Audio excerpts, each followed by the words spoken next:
আচ্ছা, কলকাতা থেকে পাহাড় দেখতে হলে কতক্ষণ সময় লাগে বলুন তো? যদি ধরি দার্জিলিং তাহলে প্রায় একদিন, আর যদি ধরি বাঁকুড়া বা পুরুলিয়া এইসব জায়গার পাহাড় তাহলেও প্রায় 6-7 ঘন্টার ধাক্কা। কিন্তু আমি যদি বলি যে না, কলকাতা থেকে মাত্র 10 মিনিটে দূরত্বে আমি পাহাড় দেখতে পারি, তাহলে কেমন লাগবে? চলুন তাহলে আজকে আবার নতুন একটা ব্লগ নিয়ে চলে এসেছি আপনাদের সামনে। আসলে হট করে ইচ্ছা হচ্ছিল এই রবিবার দুপুরবেলা খেয়ে দিয়ে উঠে যে না, থাকবো না ঘরের মধ্যে, থাকবো না কো বদ্ধ ঘরে, দেখবো এবার জগৎটাকে। তো চলে এলাম আমরা কলকাতার খুব কাছে, একদম সবুজের মধ্যে, সবুজের দেখতেই পাচ্ছেন একদম সবুজ রাস্তা এবং বাইক রাইডিংয়ের জন্য আদর্শ ভীষণ সুন্দর রাস্তা। তো এটা কোথায়? এটা হচ্ছে বাসন্তী হাইওয়ে। আর আমরা ঠিক যে মা উড়ালপুল মা ফ্লাইওভার যে রুবির দিকে যাচ্ছে সেটাকে নেমলেই একটুখানি এগোলেই পাওয়া যাবে এই হাইওয়ে। আর এই হাইওয়ে দিয়ে যেতে যেতেই আমরা দেখলাম দূরে পাহাড়। হ্যাঁ, আপনারাও দেখতে পাচ্ছেন তো দূরে পাহাড়। চলুন তাহলে আমরাও দেখি একসঙ্গে দূরে সেই পাহাড়।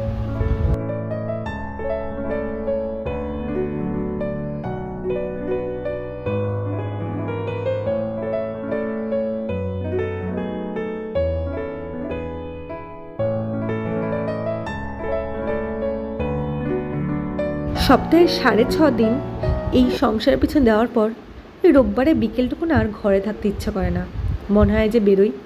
আর তখন অন্য কোনো জায়গায় মল বলুন বা অন্য কোনো জায়গায় যেতে ভালোও লাগে না, কারণ সবসময় তো এই ইটকাট পাথরের মধ্যে দিয়ে যাচ্ছি, তাই ইচ্ছা করে সবুজের মধ্যে দিয়ে যেতে। তো তাই ভাবলাম কোথা দিয়ে যাই, তো বেরিয়ে পড়লাম বাসন্তী হাইওয়েতে। এত সুন্দর রাস্তা, এত সবুজের সমারোহ দেখে চোখটা জুড়িয়ে গেল।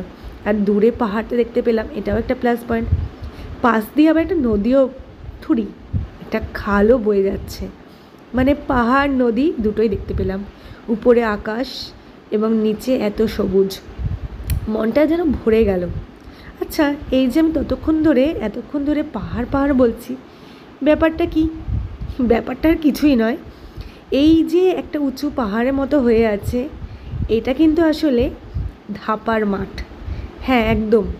এই যে আমাদের এই কলকাতা শহর এবং তার আশেপাশে এত ময়লা আবর্জনা জমিয়ে জমিয়ে জমিয়ে এটাকে একদম পাহাড় করে দেওয়া হয়েছে। আর একটু আগে এগোলেই আমরা পরিষ্কার সেটা দেখতে পাবো। কিন্তু যাই হোক, দেখে তো দূর থেকে মনে হচ্ছে পাহাড়, এটাই না হয় চোখে আরাম দিক। আর পাশ দিয়ে একটা নদী না, থুড়ি খালও বয়ে যাচ্ছে। তো এই খালটা অনেকটা লম্বা, যতখানি আমরা গেছিলাম ততখানি পর্যন্ত এই খালটা আমাদের সঙ্গে ছিল। আর রাস্তা দেখুন, বলে না পুরো মাখন।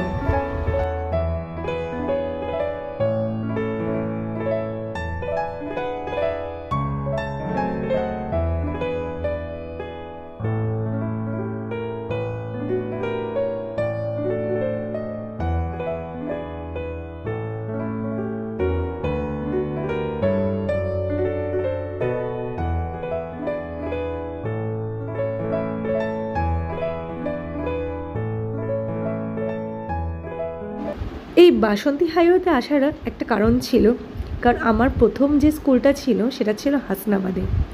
আর এইখানটা দিয়ে এই রোড দিয়ে গেলেই আমরা পাবো ধামাখালি। ধামাখালি থেকে আমার স্কুল খুব একটা দূরে নয়। তো আমার ইচ্ছা ছিল হেমন্তকে ওই স্কুলটা দেখানো। তো আমরা বেরিয়েছিলাম, রাস্তাও খুব ভালো ছিল এবং এত সবুজ ছিল, মনটা ভরে গেল। কিন্তু রাস্তাটা এতটাই দূর ছিল ধামাখালি যে আমরা তো অত দূর যেতে পারিনি।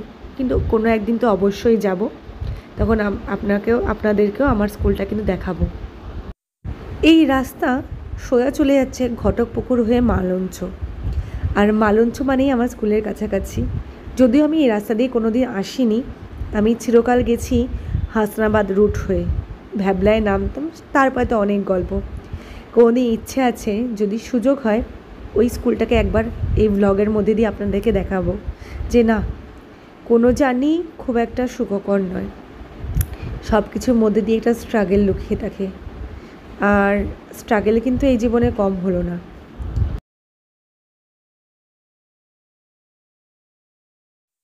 লং ড্রাইভে যাচ্ছি আর পাশে রাস্তাতে কিছু খাবো না, তা কি হতে পারে? যদিও আমরা খেয়ে বেরিয়েছিলাম, কিন্তু তাও পেখমের খিদে পেয়ে গেল দোকান দেখে। তো কি করব, তো আমরা তখন জলপথ বলে একটা জায়গা আছে সেখানে নামলাম। দেখলাম এখানে একটা সুন্দর একটা ছোট্টখাট্টো একটা হোটেল টাইপের আছে। তো আমরা তখন সেখানে গেলাম। ভিতরে গিয়ে দেখলাম যে না, এই ছোট্ট হোটেলের মধ্যে প্রচুর প্রচুর খাবার আইটেম আছে, প্রচুর জিনিস আছে এবং হোটেলটার ভিতরেও বসার একটা জায়গা আছে। তো চলুন হোটেলের ভিতরে আমরা যাই।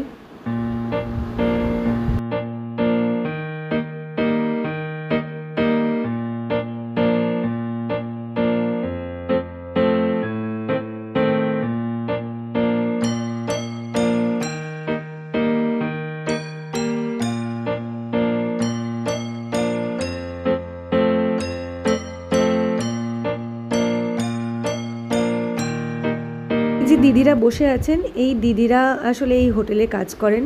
আর আমরা যাওয়ার সঙ্গে সঙ্গে আরও অনেক লোক চলে এলো, তারাও বোধহয় কোনো দূরে কোনো জায়গায় যাচ্ছিলো, এখানে দাঁড়িয়ে একটু ইয়ে করলো।